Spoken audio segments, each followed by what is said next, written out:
تذکرے آپ کو احادیث میں جا بجا ملیں گے، قیامت کی علامات، باقی بے شمار تذکرے اور ان گنت واقعات جن کا جو ابھی ظہور پذیر نہیں ہوئے، اور حضور نبی رحمت صلی اللہ علیہ وسلم نے دیکھ کر پورے واقعات کے ایک ایک جز کو بیان کر دیا، بے شمار تذکرے۔ آج دیکھیں نا قرب قیامت کی علامات کو علماء جو بیان کرتے ہیں، جتنی علامات ہیں، جتنے تذکرے ہیں، سیدنا عیسیٰ علیہ السلام کا ظہور ہے، امام مہدی علیہ السلام کا ظہور ہے، اور اسی طرح اس کے علاوہ آپ آ جائیے نبی پاک صلی اللہ علیہ وسلم کے زمانہ پاک کے قریب کے زمانے میں امام عالی مقام امام حسین رضی اللہ تعالیٰ عنہ کی آپ کی شہادت، واقعہ کربلا، اس شہادت عظمیٰ کا تذکرہ احادیث میں موجود ہے۔ تو حضور نے فرمایا ان تمام باتوں کو دیکھ کر تک کر آقا نعمت صلی اللہ علیہ وسلم ان باتوں کا تذکرہ فرما رہے ہیں، ان کو ارشاد فرما رہے ہیں، مالا ترون، لوگوں تم نہیں دیکھ سکتے وہ میں دیکھتا ہوں، میں وہ دیکھتا ہوں جو تم نہیں دیکھ سکتے۔ اور فرمایا واسمع ما لا تسمعون، اور لوگوں میں وہ سن سکتا ہوں، وہ سنتا ہوں جو تم نہیں سن سکتے، میں وہ سنتا ہوں جو تم نہیں سن سکتے۔ جہاں تک گویا یہ بات بیان کی گئی، جہاں تک میری قوت بصارت کام کرتی ہے، دیکھنے کی قوت، کسی فرد کی قوت کام اس کے مقابلے میں نہیں کر سکتی، اور جہاں تک میری سماعت کی قوت، سننے کی قوت، غلاموں کی ندا کو، التجا کو، دعا کو، ان کی تمنا کو سن سکتی ہے، کسی اور کے پاس وہ قوت سماعت نہیں ہے۔ یہ اللہ نے قوت سماعت و بصارت، دیکھنے اور سننے کی منفرد قوت اپنے محبوب صلی اللہ علیہ وسلم کو عطا فرمائی ہے۔ اسی لیے اعلیٰ حضرت فاضل بریلوی رحمت اللہ علیہ نے فرمایا ہے نا، دور و نزدیک سے سننے والے وہ کان، دور و نزدیک سے سننے والے وہ کان، کان لعل کرامت پہ لاکھوں سلام، کان لعل کرامت پہ لاکھوں سلام، مصطفیٰ جان رحمت پہ لاکھوں سلام، شمع بزم ہدایت پہ لاکھوں سلام۔ نبی پاک صلی اللہ علیہ وسلم نے ارشاد فرمایا، حضرت سیدنا صوبان رضی اللہ تعالیٰ عنہ کی روایت ہے، آپ فرماتے ہیں کہ حضور نے فرمایا کہ اللہ پاک نے رب کائنات کی زمین، یہ ساری زمین میرے سامنے سمٹ گئی، سمیٹ دی گئی، ساری زمین سمیٹ دی گئی، سکڑ گئی، سمٹ گئی، اور حضور فرماتے ہیں حتی رأیت مشارقہا و مغاربہا، حضور فرماتے ہیں زمین سمٹ گئی میرے سامنے اور میں نے مشرق و مغرب کی ساری کائنات کو ملاحظہ کر لیا، شرق و غرب کو، ہر چیز کو دیکھ لیا۔ فما حتی رأیت، میں نے دیکھ لیا مشارقہا و مغاربہا، شرق و غرب کو، مشرق و مغرب کو، اللہ کی ساری خدائی کو دیکھ لیا۔ یہ تو نبی پاک صلی اللہ علیہ وسلم کا، آپ کا ارشاد گرامی اور شان رسالت میں آپ صلی اللہ علیہ وسلم کا تذکرہ خود زبان مصطفیٰ سے ہے۔ یہ تو آقا صلی اللہ علیہ وسلم کی عظمت کا منفرد مقام ہے، یہ حضور کی شان ہے، لیکن دوستو آپ توجہ کیجئے، آقا کی اتنی بلند شان، حضور نبی رحمت صلی اللہ علیہ وسلم کی نسبت رکھنے والے آقا کے امتی اولیاء کاملین میں سے ایسی ہستیاں گزری ہیں جنہوں نے برملا اعلان کر دیا، جس میں غوث العظم غوث الورا رضی اللہ تعالیٰ عنہ کا اعلان قصیدہ غوثیہ کا وہ شہر آفاق شعر ہے، جس میں آپ فرماتے ہیں نظرت الی بلاد اللہ جمعن کخردلۃ علی حکم اتصالی، لوگوں اللہ کی ساری خدائی کو، یہ جتنے بلاد ہیں، رب کی جتنی کائنات و خدائی ہے، اس ساری خدائی کو میں اپنی ہتھیلی پر ایک رائی کے دانے کے برابر دیکھتا ہوں۔ نبی پاک صلی اللہ علیہ وسلم کی امت کے اولیاء کا اگر یہ مقام ہے تو آپ اندازہ کر سکتے ہیں کہ نبی رحمت صلی اللہ علیہ وسلم کو اللہ پاک نے کتنا بلند مقام عطا فرمایا۔ اور حضور فرماتے ہیں شرق و غرب کو میں نے دیکھ لیا، اس کا مشاہدہ کر لیا، اسے ملاحظہ کر لیا۔ اس روایت سے نبی رحمت صلی اللہ علیہ وسلم کی جو قوت بصارت ہے، آقا کے دیکھنے کی قوت، نبی پاک صلی اللہ علیہ وسلم کا دیکھنا، معاملات کو ملاحظہ کرنا، اور نبی پاک صلی اللہ علیہ وسلم کی جو صفاتی اسماء میں اس میں ایک صفت شاہد بھی ہے، جس کا قرآن پاک میں تذکرہ ہے، شاہدہ و بشرہ و نذیرہ، شاہد ہیں، اور شاہد کا معنی یہ ہے گواہی دینے والا،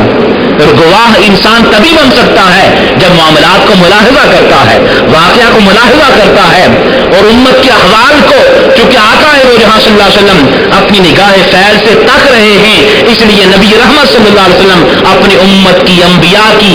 اولیاء کی، انبیاء کی، مرسلین کی اور امتوں کی گواہی دیں گے۔ اس بات سے نبی پاک صلی اللہ علیہ وسلم کے جو قوت بصارت، دیکھنے کی قوت، نگاہ فیض کی تاثیر، اس کا تذکرہ اس روایت سے ہو رہا ہے۔ حضرت عمار بن یاسر رضی اللہ تعالیٰ عنہ، آپ سے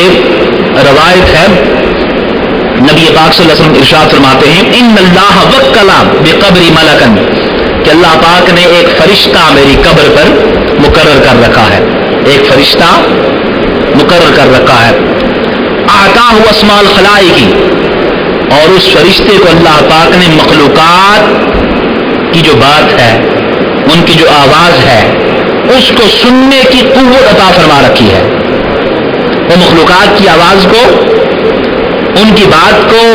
یا ان کی جو درخواست ہے، جو کلام وہ کرتے ہیں، اس کو سننے کی قوت اللہ پاک نے اس ملک کو، اس فرشتے کو عطا کر رکھی ہے۔ فرمایا فلا یصلی علی احد الی یوم القیامۃ، بس جو شخص بھی مجھ پر قیامت تک، الی یوم القیامہ، قیامت تک مجھ پر صلاۃ کا، درود کا نذرانہ پیش کرے گا، تو اس فرشتے کی ڈیوٹی کیا ہے؟ وہ خدمت پر مامور، نبی رحمت صلی اللہ علیہ وسلم کی خدمت میں مامور جو فرشتہ ہے،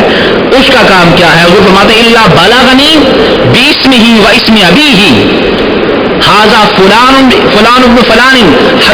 قد صلی علیہ، حضور فرماتے ہیں اس فرشتے کی ڈیوٹی ہے، یہ اس کا کام ہے کہ وہ مجھ تک جو بندہ مجھ پر صلاۃ و سلام کا نذرانہ پیش کرتا ہے، درود بھیجتا ہے، وہ فرشتہ اس درود بھیجنے والے کا نام اور اس کے والد کا نام لے کر میرے سامنے درود پیش کرتا ہے اور عرض کرتا ہے ھذا فلان ابن فلان، کہ حضور یہ فلاں ابن فلان قد صلی علیہ، فلاں ابن فلان آپ پر صلاۃ و سلام کے نذرانے بھیج رہا ہے۔ اس فرشتے کی ڈیوٹی ہے۔ اور یہاں یہ بات بعض لوگ یہ اعتراض کرتے ہیں، اعتراض یہ کرتے ہیں کہ نبی پاک صلی اللہ علیہ وسلم جب خود سماعت فرماتے ہیں تو فرشتہ کیوں مقرر ہے؟ تو علماء یہ لکھتے ہیں کہ آقا خود سنتے ہیں، اس کے لیے روایات موجود ہیں، اس کا تذکرہ کچھ آئے گا، پہلی بھی روایات بیان کی گئی ہیں۔ فرشتے کا مقرر ہونا اور فرشتے کا حضور کی بارگاہ میں فلاں ابن فلاں کا نام لے کر صلاۃ پیش کرنا، وہ ہدیہ پیش کرنا، یہ حضور صلی اللہ علیہ وسلم کی سماعت کے منافی نہیں ہے، اس کی نفی نہیں کر رہا، اس لیے کہ روایات صحیحہ سے یہ بات ثابت ہے کہ نبی رحمت صلی اللہ علیہ وسلم خود بھی غلاموں کی التجا کو اور درود و سلام کے نذرانوں کو سماعت فرماتے ہیں، سنتے ہیں۔ اور یہاں جو فرشتے کا پیش کرنا ہے، یہ نبی پاک صلی اللہ علیہ وسلم کی بارگاہ میں حضور کی بارگاہ کا ادب، شان، تعظیم اور تکریم کا اظہار ہے کہ اس ہدیہ درود کو وہ فرشتہ بسط عز و احترام لے کر حضور کے غلام کی طرف سے آقا کی بارگاہ پیش کرتا ہے۔ اس سے نبی پاک صلی اللہ علیہ وسلم کی تکریم و تعظیم اور ادب کا اظہار ہو رہا ہے۔ فرشتہ بھی سنتا ہے اور آقا خود بھی سماعت کرتے ہیں، اور فرشتے کا حضور کی بارگاہ میں درود پیش کرنا، صلاۃ و سلام کے نذرانے لے کے جانا،